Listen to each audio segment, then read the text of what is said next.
We want justice. We want justice. We want justice. అత్యాచారుల వార్తలే అత్యాచారుల వార్తలే అత్యాచారుల justice.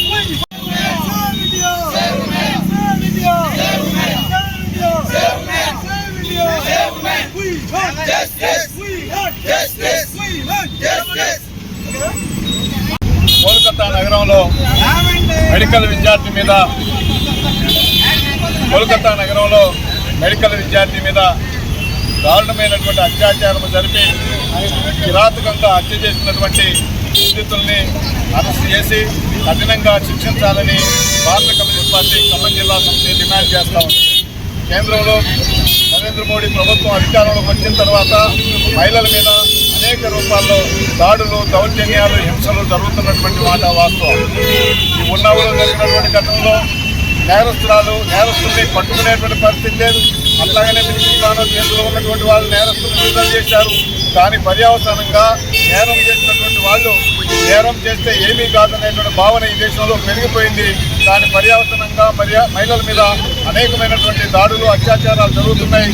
దాంట్లో భాగంగానే కోల్కతాలో doctor మీద అత్యాచారం జరిగి క్రూరంగా హత్య చేయడం జరిగింది.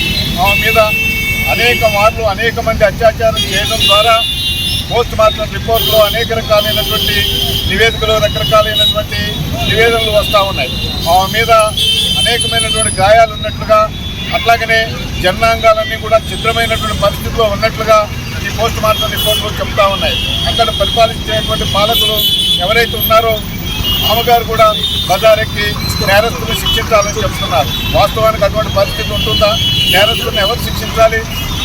చంపినటువంటి వాళ్ళే సంతాపం చెప్పినట్లుగా మరి మమతా బెనర్జీ వీధుల్లోకి ఎక్కారు. దీన్ని కేంద్రంగా సంస్థల ద్వారా, సిబిఐ ద్వారా క్షుణ్ణమైనటువంటి విచారణ జరిపి నేరస్తుల్ని కఠినంగా శిక్షించాల్సినటువంటి అవసరం ఉన్నది. మోడీ చెప్పేటువంటి మాటలకి ఆచరణకు సాధ్యం జరగడం లేదు. బేటీ పడావో లేదు, బచావో లేదు. ఇవాళ భారతదేశంలో మహిళల యొక్క పరిస్థితి చాలా దారుణమైనటువంటి పరిస్థితి ఉంది. దీన్ని భారత కమ్యూనిస్ట్ పార్టీ ఖండిస్తుంది. దీనికి అందరూ కూడా సంఘీభావం తెలియజేయాలని భారత ప్రజల్ని, ఖమ్మం జిల్లా ప్రజల్ని భారత కమ్యూనిస్ట్ పార్టీ కోరుతుంది.